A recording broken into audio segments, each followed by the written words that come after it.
नमस्कार मित्रांनो, पश्चिम पट्ट्यात सह्याद्रीच्या पर्वतरांगेत भात लावणीचा कार्यक्रम चालू आहे. हा भाग सतत पावसाने व्यापलेला असतो आणि ह्या क्षेत्रात पावसाळी आला का भात शेती लागवड केली जाते. ह्या भात शेतीत हे भात दप्तरी 108 आणि इंद्रायणी जातीचे वाण केली जाते. तर ह्या क्षेत्रात करत असताना भाताची नांगरणी करणे, कुळवणी करणे ह्या अशा प्रकारच्या 2-3 प्रकारच्या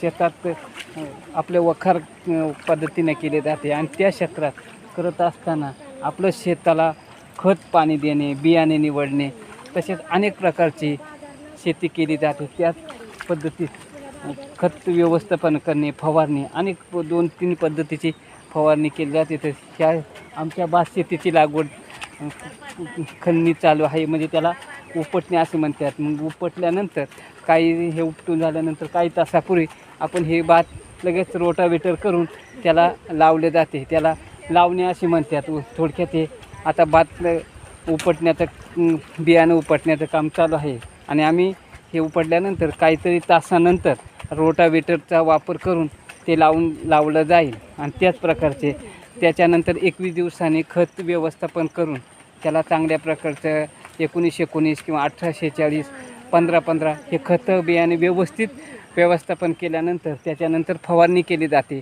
आपल्या पिकावरती येणारे कीटक, त्या याच्यात रस शोषक किडे असतात, ते जर व्यवस्थित त्याचे केलं नाही तर त्या पिकाला नक्की हानिकारक असते.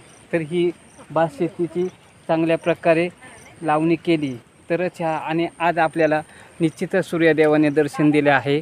आणि 4 महिन्यातून हा पहिल्यांदा सूर्यदेवाचे दर्शन.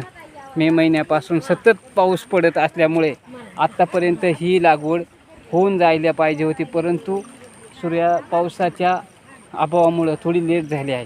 तरी पण असू द्या, आपण त्याचं काम आपल्या पद्धतीने व्यवस्थित करणार आहे. खत व्यवस्थापन करताना योग्य वाण निवडा, योग्य पद्धतीने 4 सूत्री पद्धतीची लागवड करा आणि म्हणजे बियाणे कमी लागेल. आता 10 किलोच्या 1 एकरमध्ये अशी विज्ञान यांची कृषी विज्ञान केंद्राची सल्ला आहे. तरी त्या पद्धतीने आपण ही लागवड करू शकते. ही सर्व आपल्या घरातली सगळी माणसं आहेत आणि आता ही काल एक रोपखंड आहे, आज ही माणसं निश्चितच हे करणार आहेत. याच्यात लावणी करताना अनेक प्रकारची गाणी म्हटली जातात. मग त्याच्यातून आणि पावसाचा 20वा घेतल्यामुळे अजून आपली माणसं चांगल्या पद्धतीचे काम करणार आहेत.